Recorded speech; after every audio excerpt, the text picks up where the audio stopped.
Pleasure. Aye. So I think maybe people don't really understand that there is a contrast between these two parties, even though when we look at the source where they came from, where they were trained, that they share the same backgrounds. What do you guys think about how this relates to what the American public sees as normally as a free election? Well, they say that two very strong parties that have opposing ideologies actually represent the ideal system for any country. Between the two, you can move public opinion in a particular direction. Now, there was a philosopher, and his name was Hegel, and he proposed the idea that when you have two opposing ideologies, which he called thesis and antithesis, eventually, if you play your cards right, you will create a synthesis. And the best way to get to a synthesis system is to rub the two parties up against each other in a conflict situation. And as the conflict grows, the need for calm and peace increases. And I think if we look at the American elections in this year, we can see that conflict is at a fever pitch. Never before in the history has there been such tremendous conflict and clash of ideologies as we have in this particular election, even to the point of some people talking about civil war. So then let's unpack that concept a little bit more before you go on. So you referenced Hegel and this Hegelian dialectic, these two opposing opinions that in his opinion anyways, you would have two opposing opinions, rub them up together, and get a synthesis. So can you give us a little bit more of an example of how that could work? Well, let's have a look at the political system.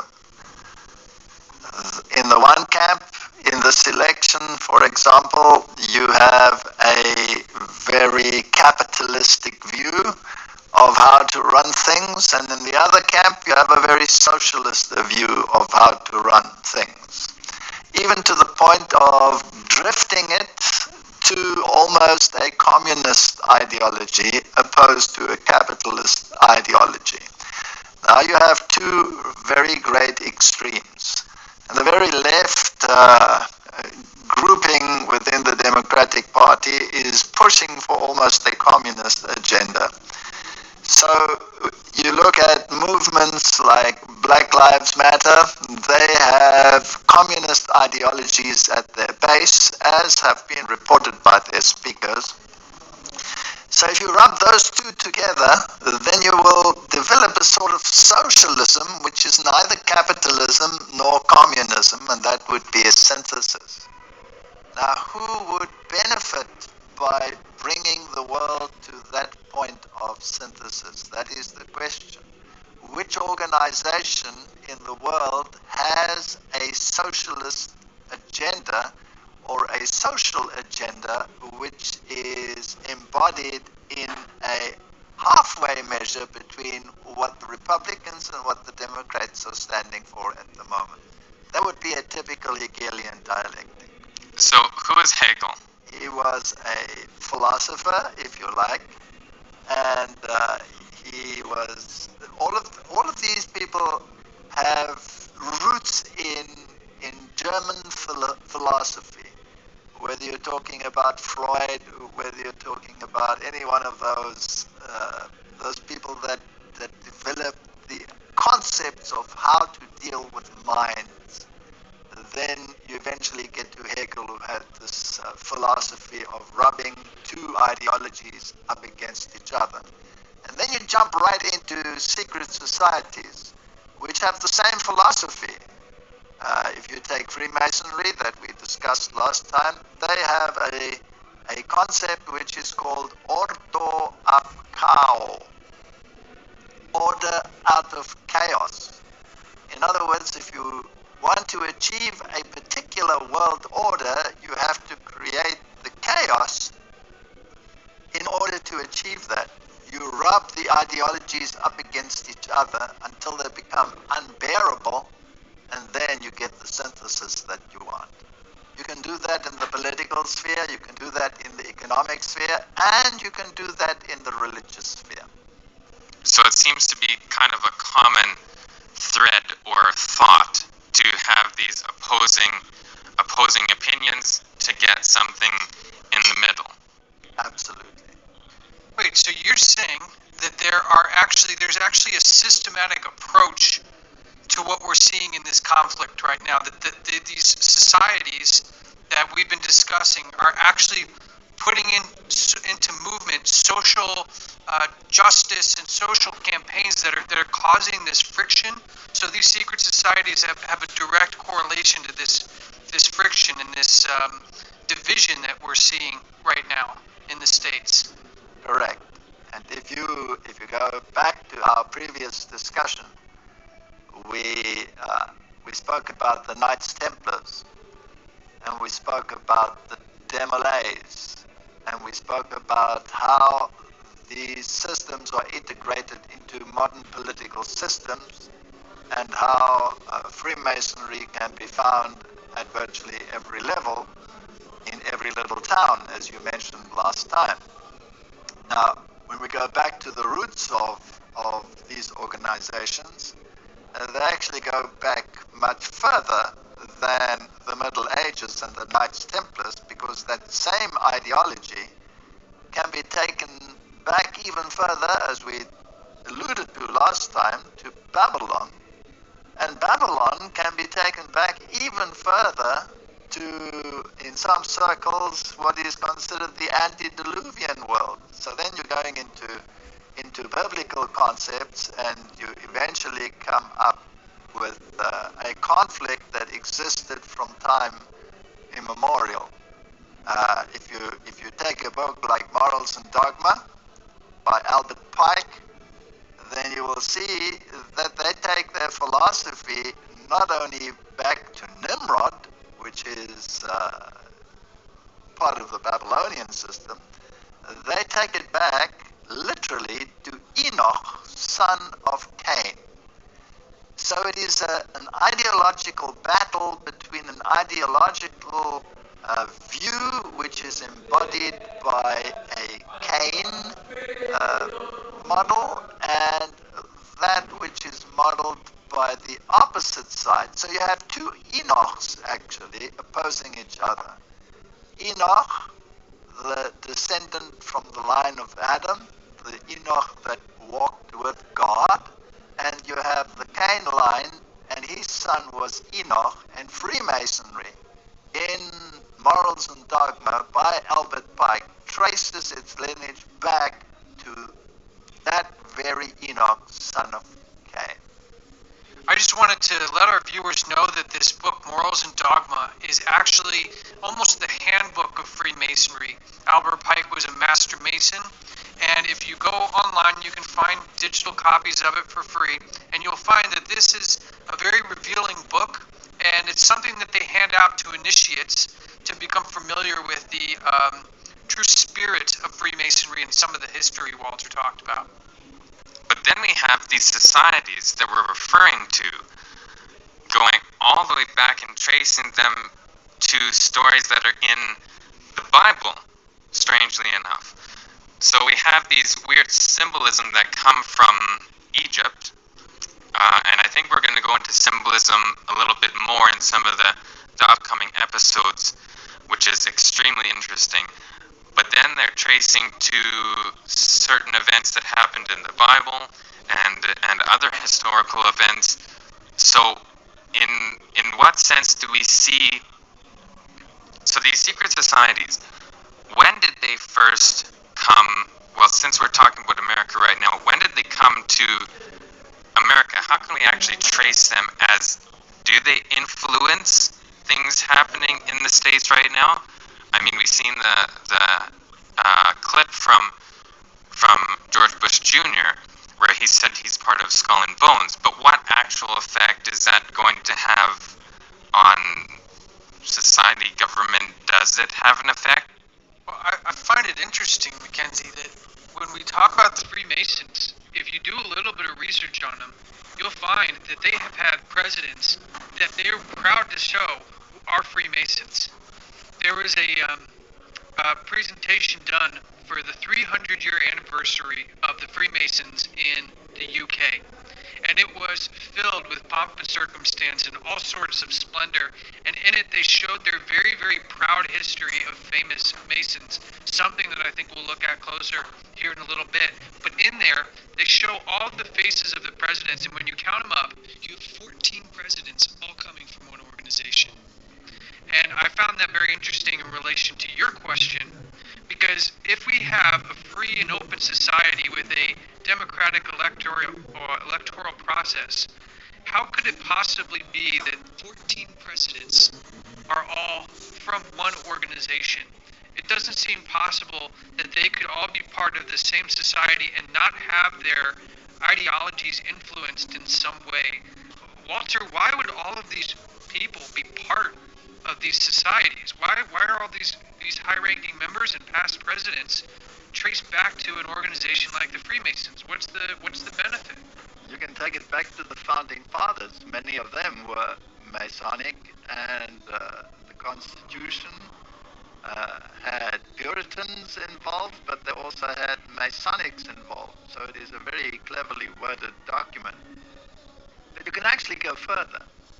If you go to Salt Lake City and you go to the Mormon temple, the Mormons are very, very instrumental in looking at genealogies, and you will find a wall there with a relief of how the various presidents of the United States were related to each other. And you will find the very interesting fact there that they all come from the same bloodline. Now, if everything was so truly democratic as people claim that it is, then how is it even remotely possible, statistically, that they should come from the same bloodline, irrespective of whether they came from the Democratic Party or the Republican Party? So this runs a lot deeper than people actually realize. I think we need to stop and realize here for a second that our viewers may have never heard this information before. You just said that every president of the United States is, when tracing them back genealogically, are from the same family. Is that right? Yes, well, as I said, if you go to Salt Lake City and you go to the Mormon temple, there in one of their halls, they have the relief against the wall of the relatedness of all of these presidents, and it is absolutely astounding. And you can just do a search on these presidents, and you will find that it is absolutely so. And that even across racial lines, for example, Obama was related to the other presidents and other candidates running at the time through his mother. So yes, there is a common thread, and they all seem to belong to secret societies which somehow trace themselves through Freemasonry and sub-organizations, like Chapter 322, which was the chapter of Skull and Bones, which we mentioned last time. Now, if you go back into history, then Chapter 322 is a chapter of the Illuminati. Now, where does the Illuminati come from? It was founded by one Adam Weishaupt, and in Ingolstadt in Germany. And this organization was apparently destroyed by the Bavarians eventually, or was it? Now, who was Adam Weishaupt? He was a Jesuit. And now it becomes even more interesting. So it's an organization that was founded by a Jesuit. Now they will say that it was an ex-Jesuit, but what proof does one really have that he is an ex-Jesuit, except that it is being said because he is associated with an organization like the Illuminati? And then you take a speech by George Bush Sr., where he talks about 1,000 points of light and illumination and all of these issues with obvious references to these societies, and that a new world order is something that needs to be created. So yes, there is this common thread. And the question you have to ask yourself is, who is at the head of this organization? Who would be able to embody not only the ideologies, not only the religious aspects, but also the bloodlines? Who would be able to take it back all the way, not only to Babylon, but as Albert Pike says, all the way back to Enoch, the son of Cain? And what was the ideology? The ideology of Enoch, son of Cain, was one city. One city. He was the founder of the city, all humanity being part of one system. And opposed to that, you have Babylon, where there was also one ziggurat, one system, one world controlling power run by one ideology. And according to scripture, that was confounded when the languages were confused and the people were scattered abroad. Now, if you wanted the one city concept, then you have to go back to Babylon. And if you go to scripture, there's a system which is called Babylon, and it's also called a city on a hill. And it is also referred to as a religious system, as a mother. It's also referred to as an apostate system. So again, you have the Cain and Abel concept involved in it. So basically, at the bottom of it all, there runs an ideological thread. So the rest are public manifestations, but behind the scenes, there is one philosophical, ideological, call it religious thread. So we have all these presidents that are connected by not only blood, but by these societies, which elevate several things that we've been gathering so far. One of them is history. They know their history. They know their lineage, or else they wouldn't be able to keep that line going through. Also, they have these symbols that are relating them, which I think we're going to go into a little bit later. You'll see the connection where we show all the symbols. And they have this ideology that is very similar, this one world concept. So then we have, like you referred to, George Bush Sr.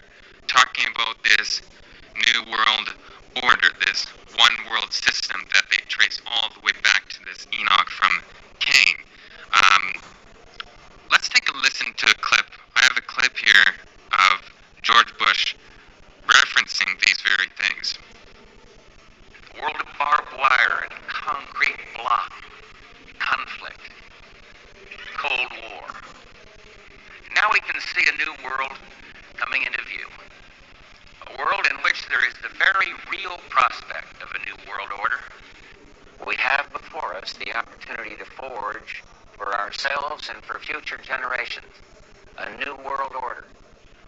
When we are successful, and we will be, we have a real chance at this new world order, an order in which a credible United Nations can use its peacekeeping role to fulfill the promise and vision of the UN's founders. So he said a few very interesting things here. He referenced New World Order, and he said, when we accomplish this, and we will. So he was very confident that this was going to take place, and he referenced the founders. So, like you were saying before, it's not just these individuals' ideology. That's what we're trying to get at. These people aren't just thinking for themselves. They are collective. They have this ideology that they're all sharing, and It's gone through their bloodline, it's through the society, and we're trying to answer that question, what ideology is that these founders had and have? He referenced Winston Churchill. Now, I've been in the Masonic Lodge in London, which has a museum section. And they have on display there the Masonic apron of Winston Churchill. And so he had the same basis. And out of the Second World War arose the United Nations. First the League of Nations, then the United Nations. And the philosophy of the United Nations is not only political, it has many, many religious organizations. It even has an organization called the Temple of Understanding. And it has a prayer room in the United Nations, which is like a triangle, like a cigarette without the capstone. And it has a black altar. So there are very, very strong ideological interests in the United Nations. And the Masonic Order plays a very, very prominent role. We have to ask ourselves again, if they trace themselves back to the Knights Templars, who were the Knights Templars subject to? They were an order of the Roman Catholic Church. And they were under the direct control of the head of that church.